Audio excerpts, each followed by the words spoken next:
El obispo Athanasius Schneider ha publicado un extenso ensayo teológico que aborda directamente las excomuniones de la FSSPX, y lo abre no con un comentario sobre julio de 2026 en absoluto, sino con una historia del año 357. Vale la pena comprender esa historia por completo antes que cualquier otra cosa, porque Schneider construye todo su argumento sobre ella. En el siglo IV,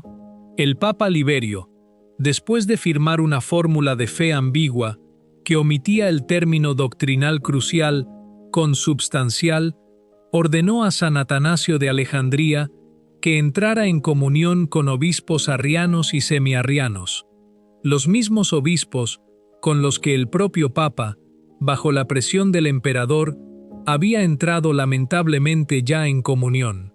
Atanasio se negó. Según San Hilario de Poitiers y otras fuentes históricas, el Papa lo excomulgó entonces, acusándolo de perturbar la paz de la Iglesia. A pesar de esa excomunión, Atanasio continuó gobernando su diócesis en Alejandría,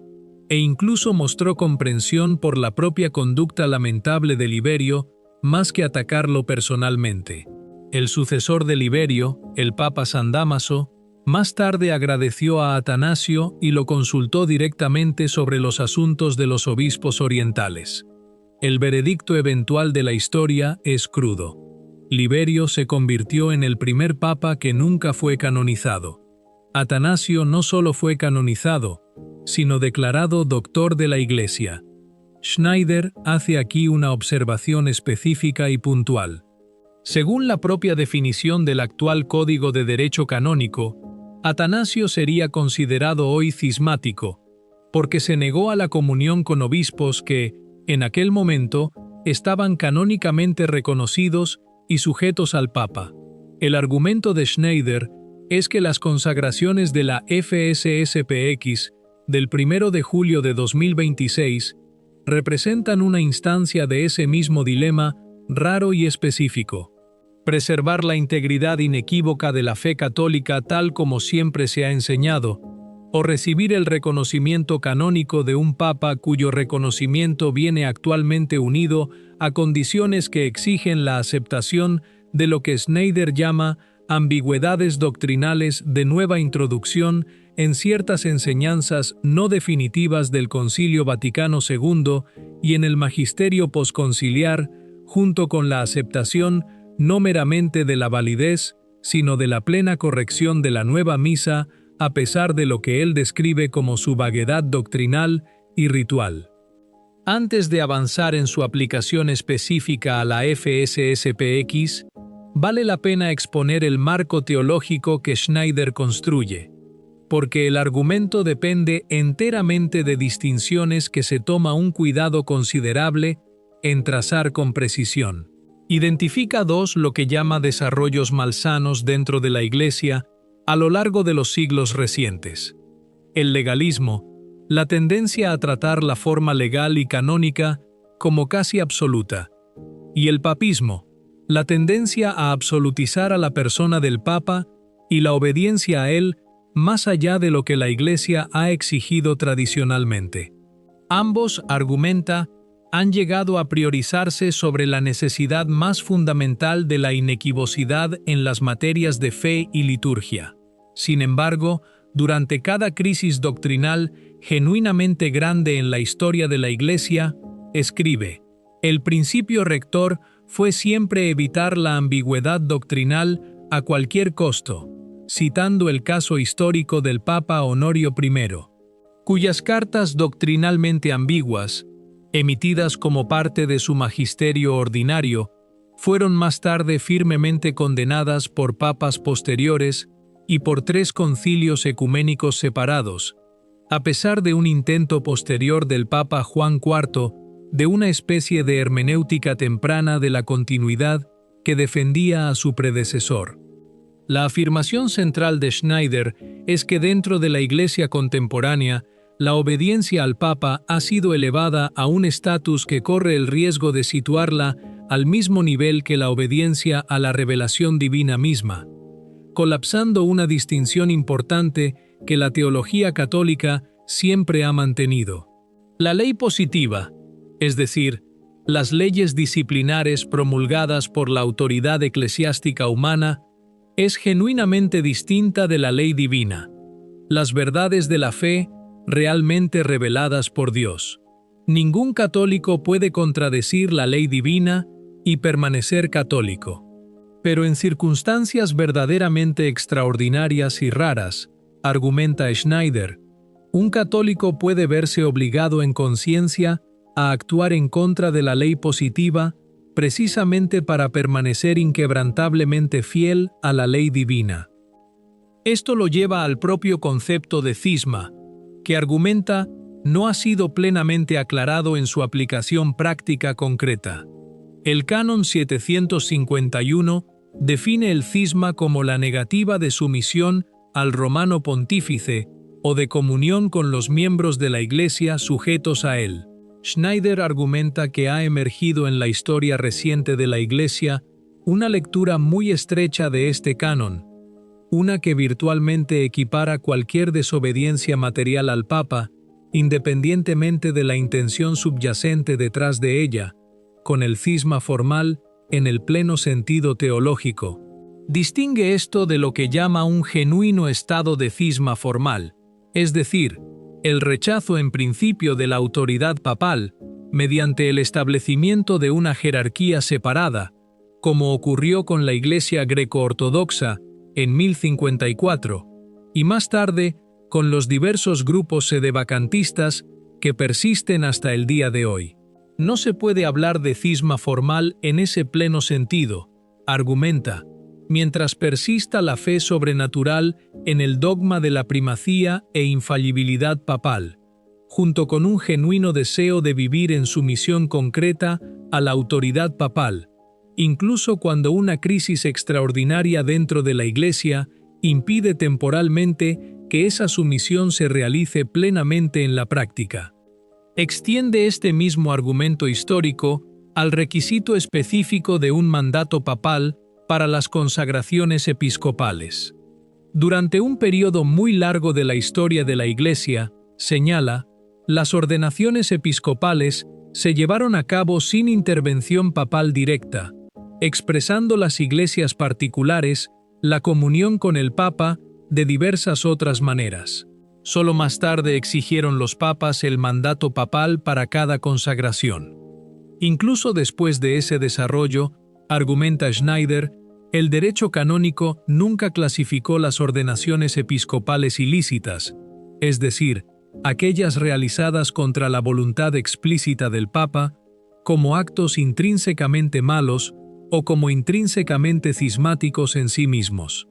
La norma que exige el mandato papal, insiste, es una cuestión de ley positiva más que de ley divina, precisamente porque no se observó de forma universal a lo largo de toda la historia de la Iglesia sin excepción.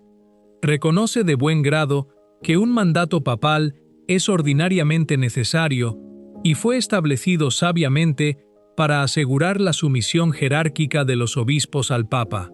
pero argumenta que la naturaleza extraordinaria de la crisis actual se revela precisamente en el hecho de que una comunidad cuya característica definitoria es la fidelidad al Papa se enfrenta ahora a lo que llama una elección genuinamente trágica. Obedecer al Papa y verse por ello obligado a aceptar aspectos inciertos e inclera de la doctrina y la liturgia, o desobedecerlo en un asunto de grave importancia, específicamente la consagración de obispos, con la sola intención de preservar los medios para transmitir la fe y la liturgia en su plena integridad, como un servicio a las almas, y insiste, a toda la Iglesia, incluido el propio papado. Schneider no se detiene en defender el acto específico del 1 de julio. Rastrea lo que llama las raíces de la crisis actual 60 años atrás,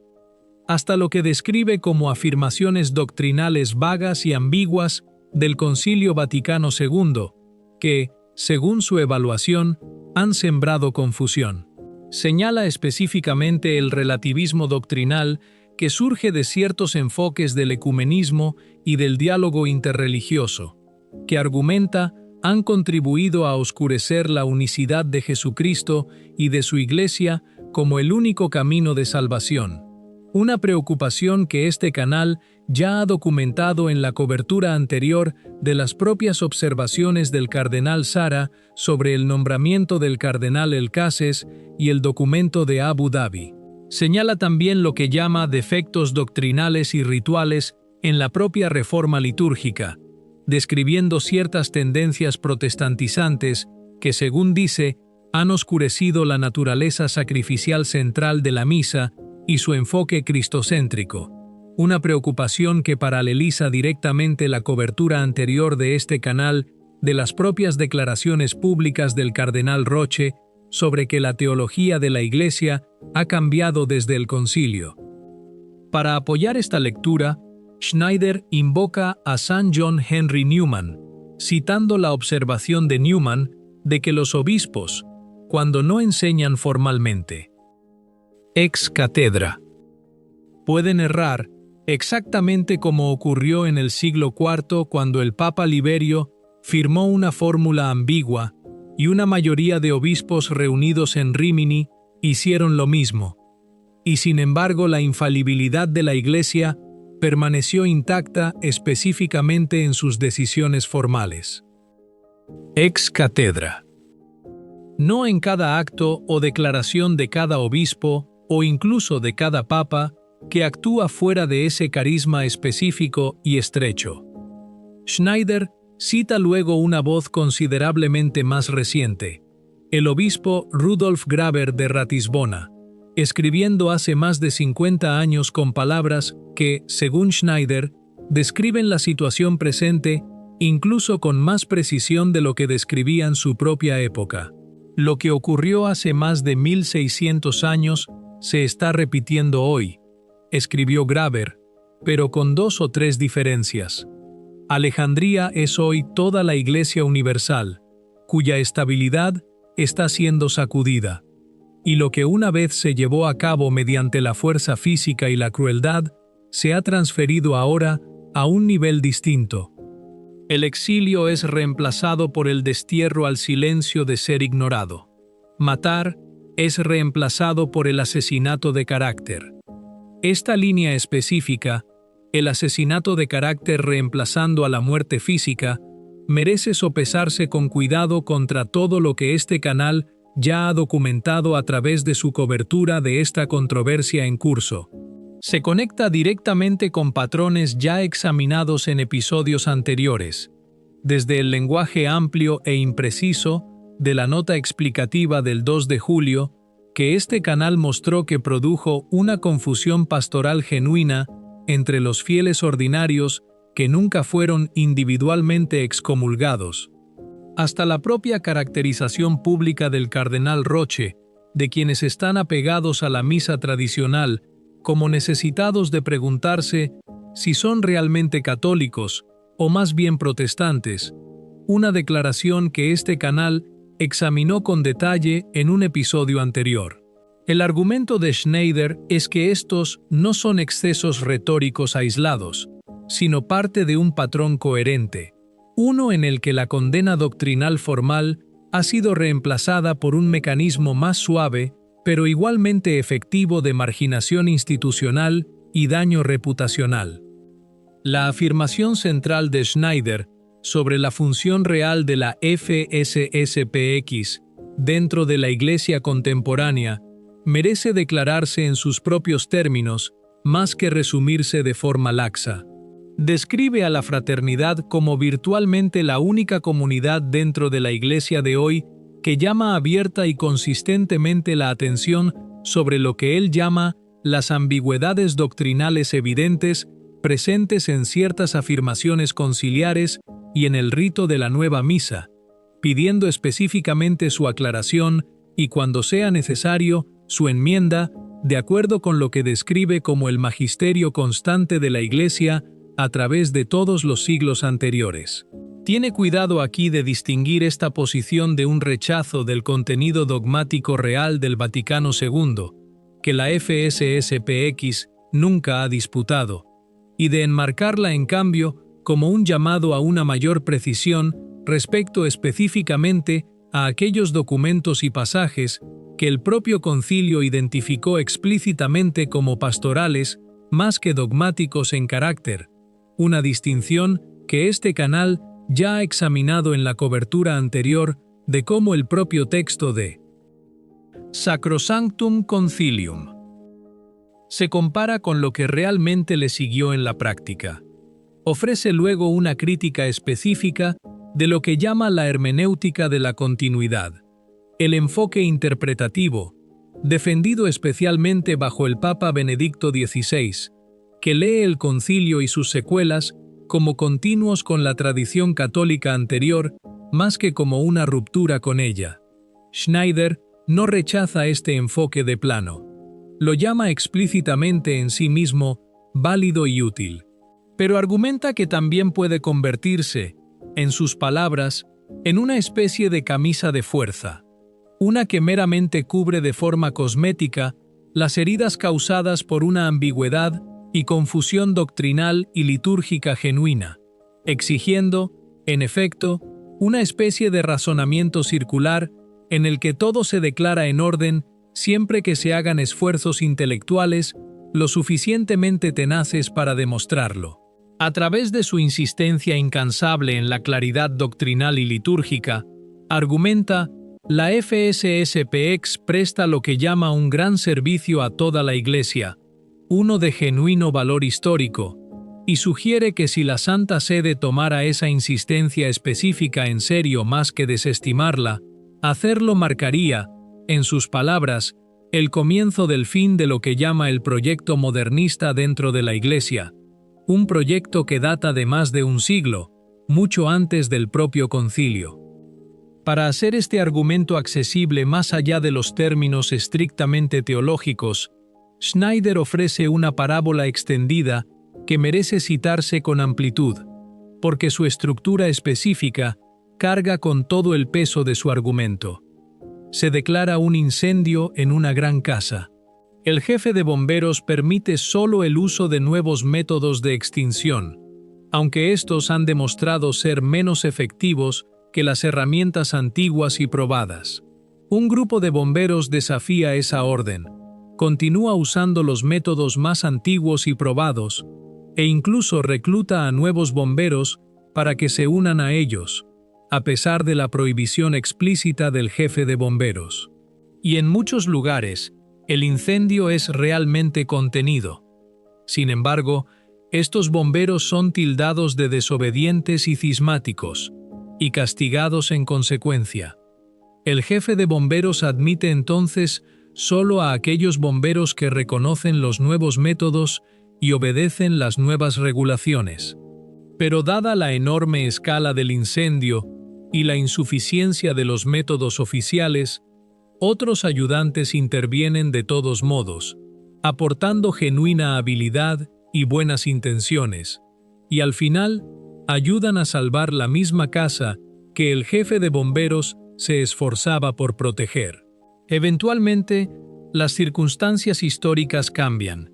y emerge un nuevo jefe de bomberos, uno que reconoce los efectos desafortunados de los métodos más nuevos, restaura el permiso para usar los antiguos, se convierte él mismo en su campeón y da la bienvenida de vuelta a los bomberos una vez castigados y expulsados como rebeldes. Lo que una vez fue condenado como desobediencia se revela, al final, como un acto de compromiso desinteresado. Esta parábola funciona como la propia predicción implícita de Schneider sobre cómo la actual controversia de la FSSPX será eventualmente juzgada por la historia, y merece sopesarse con el mismo cuidado crítico que este canal ha aplicado a lo largo de su cobertura de cada afirmación de esta historia en curso. Es, en sus propios términos, una predicción más que un argumento,